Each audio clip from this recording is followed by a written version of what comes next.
Sistem pencernaan manusia.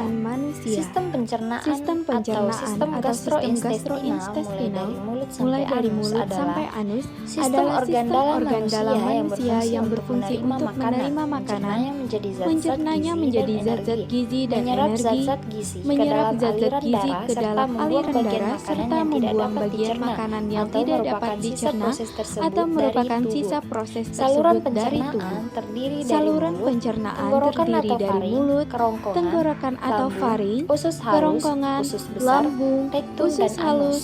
usus besar, rektum, dan anus. Rektum. Rektum merupakan bagian terakhir dari usus halus dengan struktur lapisan mukosa yang tebal dan kaya akan pembuluh darah. Fungsi utama dari rektum adalah tempat penyimpanan sementara feses yang kemudian akan disekresikan keluar melalui anus.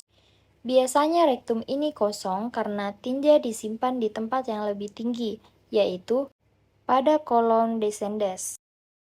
Pembagian-pembagian rektum. Yang pertama adalah rectosigmoid junction, menandai pembagian kolon sigmoid dan kanal dubur yang hampir sejajar dengan ascending dan descending kolon. Yang kedua ada ampula dubur, di mana kanal dubur mencapai dilatasi maksimum. Menandai awal dari struktur usus ini berfungsi sebagai reservoir jangka pendek untuk kotoran sebelum buang air besar. Yang ketiga, cincin anorektal.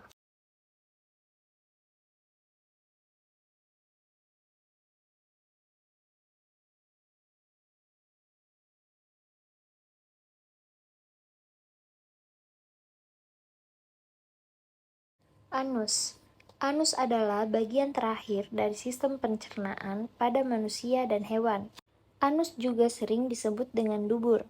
Ialah perpanjangan dari rektum yang terletak di luar tubuh. Terbuka atau tertutupnya anus diatur oleh otot sphincter.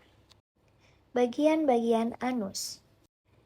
Yang pertama adalah anal kanal atau kanalis anal. Berfungsi sebagai penghubung antara rektum dan bagian luar tubuh. Yang kedua adalah rektum.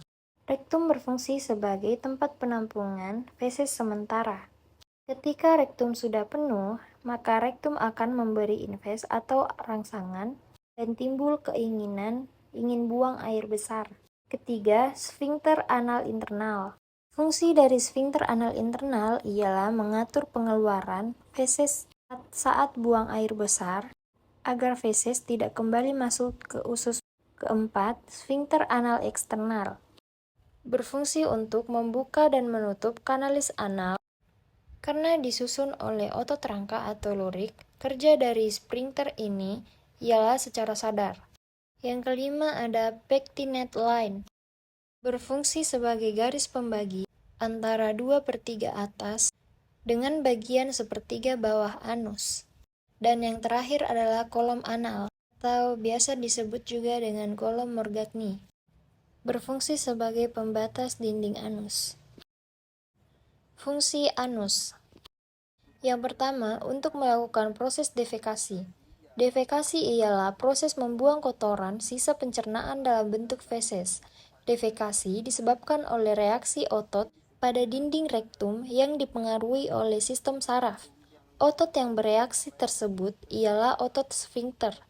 Kedua, mengatur keluarnya feses. Dan yang terakhir, menahan BAB di saat tertentu.